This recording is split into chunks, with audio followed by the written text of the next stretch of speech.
Welcome to the Real Estate Newsroom. I'm your host, Charles Noonan. We have a guest host today, Manuel Clarke. Team, please cover your eyes if you are afraid to see landlord-tenant violence. What we're about to show you in today's headlines is two sisters that are landlords. They went to their tenant's job to collect some of their back rent money. They were owed 6 months back rent. Now let's take a look at what happened. Wait a minute. Oh, the uppercut. Ooh. Oh, She got hit with the lightning bolt. she got hit. She hit her tenant in the head with a chair. And she took that like a champ. Look at her. She blocked that one. She With her blocked head. it. Blocked it.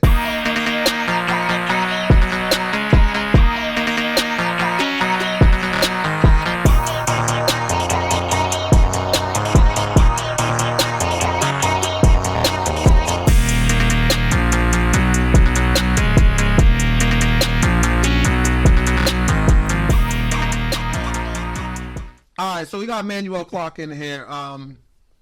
Tell him who you are.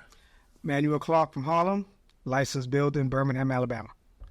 All right, you have a history of, you have a violent history in New York City as being a landlord. Yes. Whose side are you on in that situation? I am definitely on the landlord side. So you would have went to somebody's job and hit them with a chair? Depending on who it was. What do you mean depending on who it was? Depending on who the tenant is. Yeah. Depending on how much is owed. I may not have threw a chair at them, but I definitely went to their job to collect. If I can't get them any other way, yes. You know, in New York City, like, what happened. A full fight broke out. Okay. And you with that. I'm not saying I'm with that. I don't want people thinking that I'm just going around, throwing chairs and any sort of violence. But at the end of the day, it's a long process to evict someone in New York. So sometimes the landlord have to revert to going to someone's job, knocking on your door, embarrassing you in front of everybody to get that money. Yeah, I have to say that is embarrassing. And getting hit with a chair in your head at the Waffle House is quite embarrassing. So that part got accomplished. Now, one thing we don't know is who won the fight. Did you see those uppercuts? I saw the uppercuts. It was a good fight. It was a good fight. It was a good It was a good fight. I don't know if the landlord got paid or not, but at least he got some work in. Got put some work in is a good phrase in that situation because I know it's frustrating. Mm-hmm. It is. Today we got social media. So you actually get to see your tenant on social media, partying, having fun, traveling, vacation, and then they owe you rent money. So I know I'm on the tenant side, by the way. That's just wrong. You don't show up. Landlord's got a landlord. You don't show up at a tenant's job and start throwing uppercuts like that. That's just wrong. We don't know how this all played out, how it started. But at the end of the day, if you just pay your rent, you won't have these issues. That's a good point. Pay your rent. That's a good point. But as a landlord, you go to court to get your tenants out. You can do collections afterwards to get your back rent money. You do not go start throwing uppercuts and chairs with your sister, partner, brother, and like that could have went bad. No, you're right. And I agree to some extent. You don't do everything that we saw in that clip right there. But at the end of the day, sometimes you have to take matters in your own hand to get your rent. All right. Well, Real Estate Newsroom. Let's move on. The next topic. Birmingham, Alabama awarded $20 million in federal funds for redevelopment. So up next, Birmingham, Alabama was awarded $20 million in federal grant money for redevelopment. What's your thoughts on Birmingham, Alabama? What got you into that market? Great market, upcoming city. These guys in Birmingham, they work like a well-oiled machine. Everyone is aligned. Everyone sees the ultimate goal, which is build up the communities in Birmingham, and everyone is working together, and that's all you can ask for. And that's what they're doing here. I got to agree with you. I have to agree. Birmingham is the first city that I call developer friendly. As a developer and building my houses there, for the first time, the water department turned the water on in a day.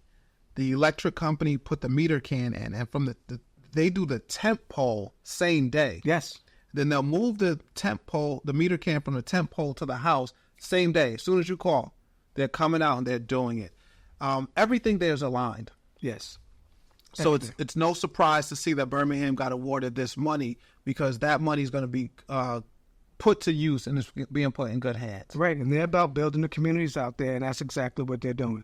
Yeah, I agree. So Birmingham, I always say it, man, it is the next hot place. Birmingham's a market that when you see alignment like this, and then you have like tons of development going on at the same time, that's how it turns immediately. No, you're right. It's an untapped market that I think in the next year or so is going to be the hottest city. Yeah. That people are talking about. Well, I'll tell you this, for the first time, we're seeing black development. We're seeing developers that are aligned with going back to Birmingham and building it. So, yeah, good call on that, man. Good call on that. So, again, cities like this, you got to be careful. You have, there's a number of open carry states where you got to be careful as a landlord pulling up on these tenants. I agree, but when it's an open carry state, that means the landlord has the landlord has access to a weapon as well. So both sides have to be careful, is what I'm saying. That's because it's open. I see where you say you're from again. I'm from Harlem. I see what's going on. So you're saying you got a gun too, right? Exactly. Have you ever been in a shootout? We could talk about that off camera. All right, cool. Have you ever been in a shootout with a tenant? No, not a shootout with a tenant, but I've done some things that I'm probably not proud of. But as a landlord, like I said, sometimes you have to do a little more than what you want to do to get your money. Have you ever pulled a weapon on a tenant? Yes. Have you ever used a weapon on a tenant? No. Okay, cool. Whew. All right. I love it. All right, so here's one of the reasons, man, I got to tell you. So the next story we're about to talk through talks about a man who was put in a coma, a landlord who was put in a coma for running down on a tenant, right? And here's the funny part. The headline, see, man who put Roxbury landlord in a coma with a punch gets probation and short jail stay. Yeah, that's a tough one. Like I said earlier, you have to be careful who you run up on. You just don't run up on anybody just because they owe you money. Oh, you I'm selective. Yes, you selective. Today's episode of Brick by Brick with Charles Noonan is sponsored by UnsoldLand.org. UnsoldLand.org is your one-stop shop for everything land. UnsoldLand.org has property in the available states: Alabama, Arizona, Arkansas, Michigan, Mississippi, Pennsylvania, Texas, Virginia, and many, many more. Prices start as low as $1,000. UnsoldLand.org. Go there for anything land. They will also finance your land as well. Back to the episode. Make sure you guys like and subscribe. Thank you. I'm 5'3". I am super selective about who I'm running up on.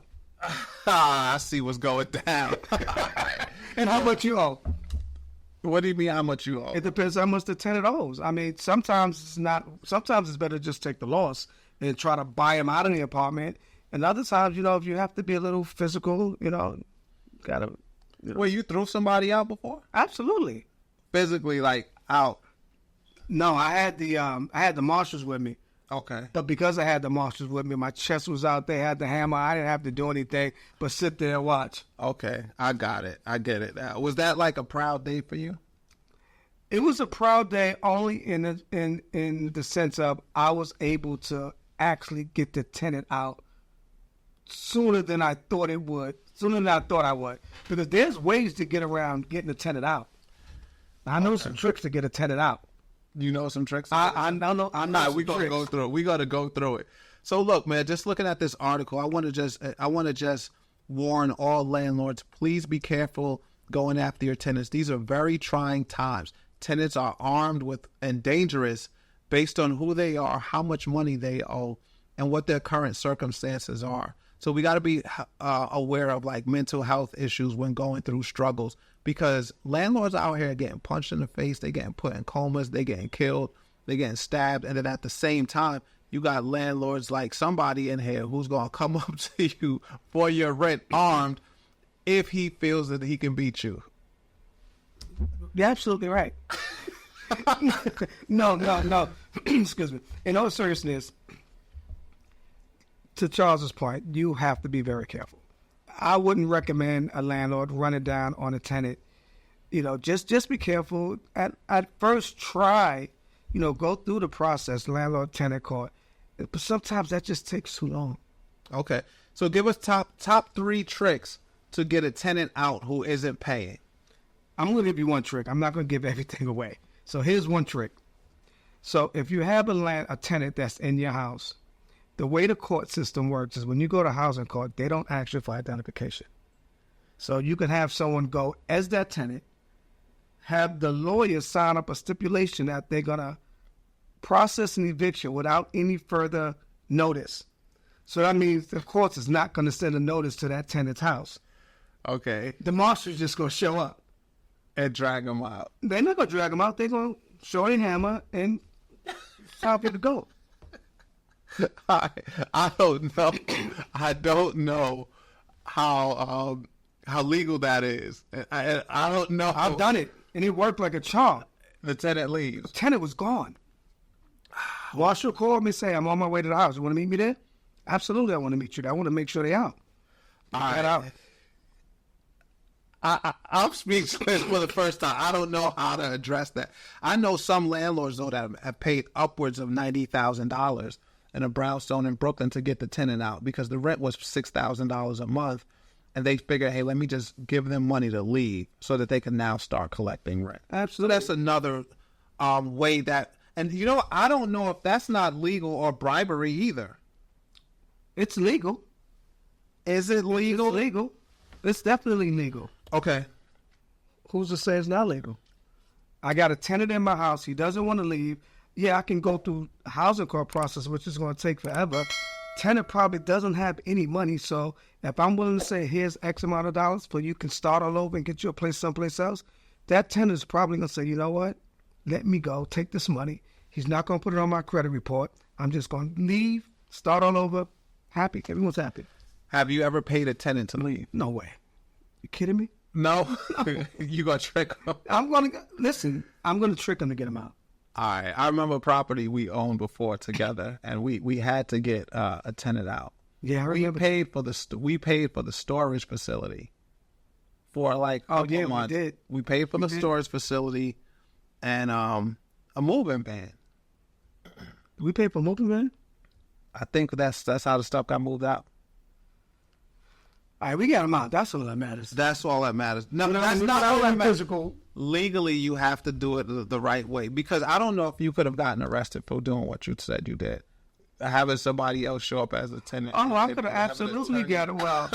Well, I wouldn't have got arrested because I wasn't acting as the tenant. So the person that was acting the tenant. Yeah, they was on the line. Man, this is crazy. All right, so just recap your two ways. Top two ways to get a tenant out of your house as a landlord. The first way I just told you, where you have someone else act as the tenant, and the other one is, got to get physical. You gotta get physical. You have to, man. It sucks. No, I'm joking. No, the top two ways is the one first and main way you should get somebody out of your house is going through process. Go on the housing court to try to get them out. But if you can't get them out, or if it just takes too long and it's eating at your pockets, and you still got to pay the mortgage, you still got to pay the rent for this tenant, you just have to confront them. Right. Be a little physical. You don't have to be physical. Sometimes you could finesse your way to get a person out. You could talk your way to getting them out. Okay. But it's not always about being physical. And the third way you listed? I don't remember when I said act as a tenant. Absolutely. You have to act as a tenant. If you act as a tenant, you have someone act as a tenant, they sign the stipulations, and the lawyer is going to draw up the stipulation where he's going to say, we're going to process eviction without any further notice if payment is not received within 30 days. 9 times out of 10, that tenant is not going to pay within 30 days. So the courts is not going to send a notice to the house. So they just think everything is fine until the marshal shows up. And what do they say when the marshal shows up? I never got any notices. I didn't get nothing in the mail. Of course you didn't. I ain't get no check either. And then they got to leave. Then you got to go. All right. I ain't get my rent money either. For the record, I've never heard of this practice. If it worked, it worked. But the studio audience, I don't recommend you guys try that because it may come with some legal ramifications. Up next is where we have an example of a landlord in Detroit, Michigan, who decided to be physical, and he saw his tenant out on a Friday night enjoying. The tenant posted where they were, spending a lot of money on social media. So the landlord was actively working. You can see his keys, the keychain to all the units on his belt buckle. He goes to downtown Detroit and he tries to meet the tenant, and it breaks out into a physical altercation. Let's take a look.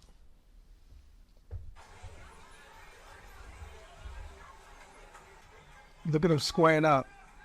Yeah, so they decide to square up. You see the keys?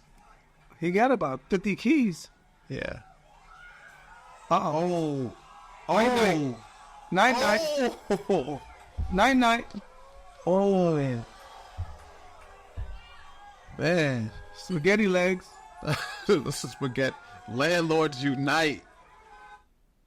Did you see the thing of keys on Yes, yes, yes. Oh, yes. man. Again, you be careful who you run up on. You pick and choose your You tenants pick and choose your tenants. that you gonna go after for the rent. Dude, 6'5", and he owed me some rent money. We going to court, yo. Listen, I'm 5'3", sorry, man. I'll see you in court, so don't worry about it. You know what I'm saying? So some of them you do the trick on. Yeah, Some of them some of them you can run up on. Yeah. So what's the height requirement for you? Like 5'9", you think you can take? So, nah. So I'm 5'3". So 5'7" and better, we going at it. You gonna square up. I'm squaring up. 5'8". It depends on what your frame is like. If you're thin, yeah, we're going to square up. But 5'9", 10 and up, yeah, I ain't got time for that, man. Let's just go to court. Well, this is the funniest. All right, so what got you into building? Because now what I see mostly from you and what mostly we talk about in our developer group is the work that you're doing in Birmingham, Alabama. So what got me into building was at one point I was buying houses and I was renovating these houses. And it was like, you know what? It costs so much time to renovate a house that I figured out, you know what? I can build a house as opposed to fix and flips. Yeah. So let me just build the house up. It's probably going to cost me maybe $30,000 less just to renovate it. So might as well just build it. Mm-hmm. So this way the house is brand new. I'm happy with the house. Whoever I sell it to is going to be happy with the house. And they're looking at it like, hey, you know what? I got a brand new house here. Run some of the numbers, because that's a good concept and a good idea, because America's in a housing shortage, right? We hear it all the time. We're in a housing shortage. Run some of the numbers by me on how a new build works. So you can build a new house, roughly, give it 2,000, 2,500 square feet.